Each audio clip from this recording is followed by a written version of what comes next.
उत्तर पुणे जिल्ह्यातील आंबेगाव तालुक्यातील अवकाळी पावसाने नुकसान झालेल्या पिकांची पाहणी माजी मंत्री दिलीप वळसे पाटील यांनी शेतकऱ्यांच्या शेतावर जाऊन केली।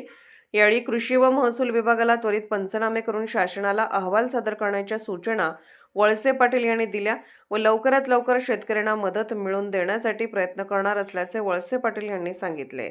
काल जी गारपीट या सगळ्या परिसरामध्ये झालेली आहे त्याच्यामधून शेतकऱ्यांचे माल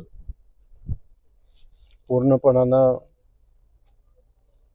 नष्ट झालेले आहेत किंवा आता आले तरी त्याला काही बाजारभाव मिळणार नाही आणि तीच पाहणी करायला मी आलो आज। ॲक्च्युली कालच मी या संदर्भामध्ये जिल्हाधिकारी पुणे यांच्याशी बोललो होतो आणि पंचनामे करायला सांगितलेलं होतं।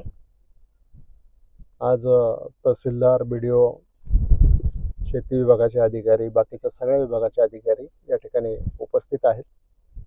पंचनाम्याचं काम सुरू झालेलं आहे।